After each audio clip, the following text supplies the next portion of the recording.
एक सवाल माफी चाहूंगा उसके लिए, आउट ऑफ सिलेबस ही है। लेकिन मैंने सर, बोला था ना कि दूसरा सवाल क्या है, बोलिए। लेकिन मुझे लगता है पूछना बनता है कि हाल ही में विवेक ओबरॉय ने कल एक ट्वीट किया था और एक मीम बनाया था एग्जिट पोल को लेकर, इट जिसकी वाज वेरी काफी। Shameful, it's as simple as that, hmm. He should have not done that, it's not cool to do that, absolutely not cool to do that, अच्छा, that's all, let's move on. Isha आप कुछ बोलना चाहेंगे इस पर? Um, I mean, it just shows your mentality, especially if you're getting a minor involved. I think it's not in good taste at all. But it just shows how he is not, it doesn't reflect on what others are. And that's all I like to say. But it was, yeah, it was, like he said, shameful.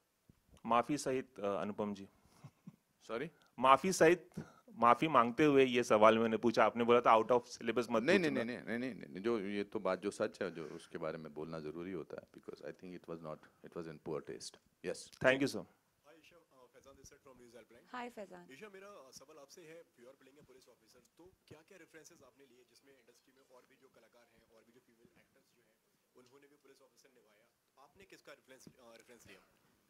देखिए, और जो कलाकार हैं उनसे reference नहीं लिया, क्योंकि जो मेरे डायरेक्टर है वो उनका नज़रिया है, वो मतलब this film is his baby, Ashok sir's baby. तो क्या होता है, हर डायरेक्टर का एक अपना व्यू होता है। सर ने हमारा एक जो रेफरेंस था, ऑफ कोर्स सर ने मुझे एक दो हरियाणवी जो पुलिस ऑफिसर्स थे उनसे मिलवाया, ताकि समझ में आए उनकी बॉडी लैंग्वेज कैसी होती है।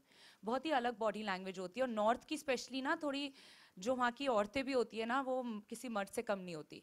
और आई थिंक वो ये पुलिस ऑफिसर भी वैसी है, एक अंदाज होता है बात करने का। वो आई थिंक कुछ भी आप बोले फिल्म को और इस कैरेक्टर को लेके, मेरे लिए स्पेशली मैं बोलूँगी जो भी प्रिपरेशन गई है वो सब अशोक सर के साथ बैठ के, हमारे डायलेक्ट मुझे एक सिखाते थे कि कैसे बोलना है, क्या अंदाज होना है, एक उसकी राठी की एक जनरल नेचर क्या है, साकास्टिक है, मगर वो छोटी छोटी चीज़ें पकड़ लेती है।